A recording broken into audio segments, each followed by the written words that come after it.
Ezekiel chapter 13, beginning in verse 1. And the word of the Lord came unto me, saying, Son of man, prophesy against the prophets of Israel that prophesy, and say thou unto them that prophesy out of their own hearts, hear ye the word of the Lord. Pause. So you have some prophets. Now remember, Ezekiel is the prophet, but you have some other prophets, the Bible is saying. Now remember, prophet can also just mean a mouthpiece for God. You have some other prophets who are prophesying out of their own hearts. Not what God is telling them to say. They're just whatever they feel like saying, whatever the spirit of Satan is leading them to say.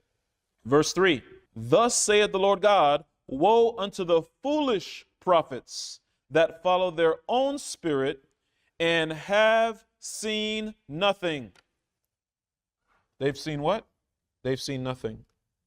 So these prophets of Baal, these are actually prophets of Baal. It says they've seen nothing, and these are foolish prophets. I want to write these things on the board, because we need to understand the foolish prophets are the prophets of Baal.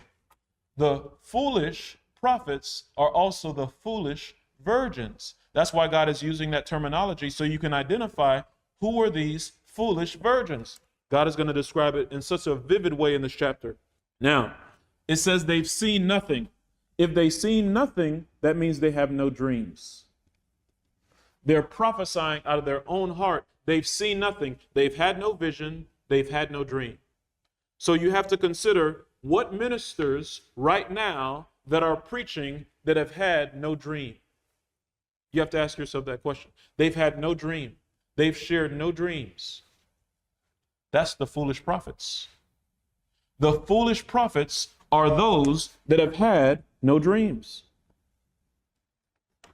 It's very simple, very easy to identify the foolish prophets. They have no dreams. They've seen nothing. It says, verse 4, O Israel, thy prophets are like the foxes in the deserts. Write down in your notes, Luke chapter 13, verse 31 to 34.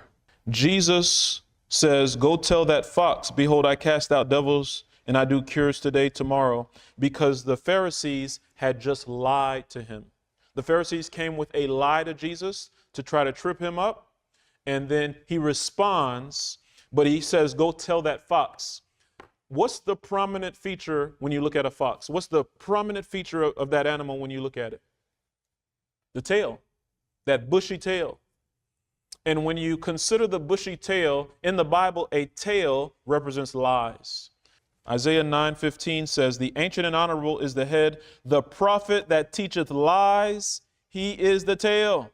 The prophet that teacheth lies, he is the tail. Again, that's Isaiah 9 and verse 15. So when we read about the foxes here, God is saying there are lying prophets. There are foolish prophets that actually have no dreams. That's the foolish prophets. Which means these prophets are not experiencing the rain. Again, let me repeat. These prophets are not experiencing the rain. Joel 2 is very clear about the rain. Acts 2 is very clear about the rain. The story of Gideon is clear about the rain. It would fall upon the fleece. Some in the church would receive, and some in the church would not receive. It's very clear.